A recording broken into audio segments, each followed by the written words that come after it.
إن هذا العلم دين فانظروا عمن تأخذون دينكم. Au nom d'Allah, le tout miséricordieux, le très miséricordieux, la louange se doit entièrement à Allah. Et que l'éloge et le salut soient sur le messager d'Allah, sur sa famille, ses compagnons et tous ses suiveurs avec bienfaisance, jusqu'au jour de rétribution.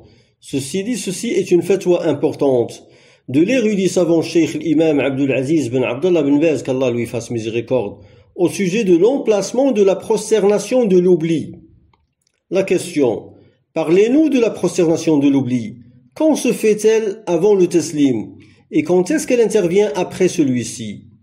La réponse: la sunna est que la prosternation de l'oubli se place avant le taslim, parce qu'elle est une partie de la prière. La sunna est donc qu'elle soit avant le taslim, sauf dans deux cas. L'un d'eux, si le prieur fait le taslim et qu'il lui manque une unité de prière au plus, ensuite on l'a averti, ou bien il s'est avisé lui-même, alors il termine sa prière, il fait le taslim et il se prosterne pour l'oubli, comme cela est arrivé au prophète, que l'éloge d'Allah et son salut soit sur lui, dans l'histoire de Dhul Yadayn. Il termina la prière, il fit le taslim et il se prosterna pour l'oubli, que l'éloge d'Allah et son salut soit sur lui. Ceci est meilleur. Par contre, s'il se prosterne avant le taslim, ceci lui suffit. Mais cela est meilleur. S'il fait le taslim alors qu'il lui manque une unité au plus, qu'on l'ait averti ou qu'il s'est avisé lui-même, il rattrape ce qu'il doit. Il fait le taslim et il se prosterne deux fois pour l'oubli. Il fait le takbir, se prosterne, se relève, fait le takbir et ainsi de suite. Il fait le takbir pour se prosterner, pour se relever lors de la seconde prosternation, quand il s'en relève et il fait le taslim.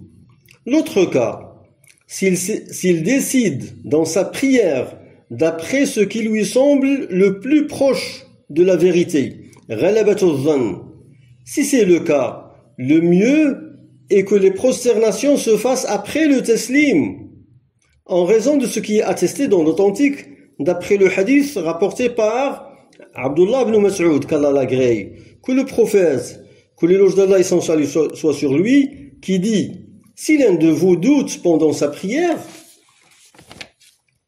qu'il décide d'après ce qui lui apparaît être juste, qu'il termine sur cette base ce qu'il doit encore et qu'il fasse le taslim et qu'il se prosterne à 2 reprises. Fin de citation. Voici ce qui est attesté chez Al-Bukhari. Par exemple, s'il doute, est-ce qu'il a effectué 3 ou 4 unités et qu'il pense que très probablement ce sont 4 unités et qu'il termine sur cette base, dans ce cas, il est préférable que ces prosternations soient après le taslim. Il en est ainsi dans les prières de l'aube et du maghrib.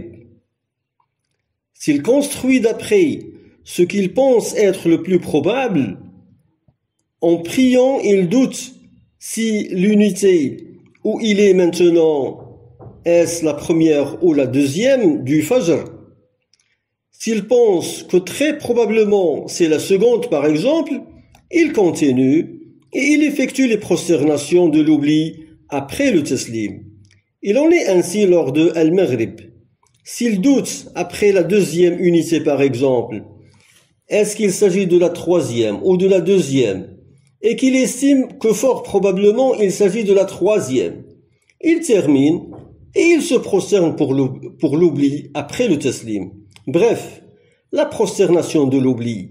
Si le prieur a construit sa prière d'après ce qui lui semble être le plus probable, bana ala ghalabati dhann,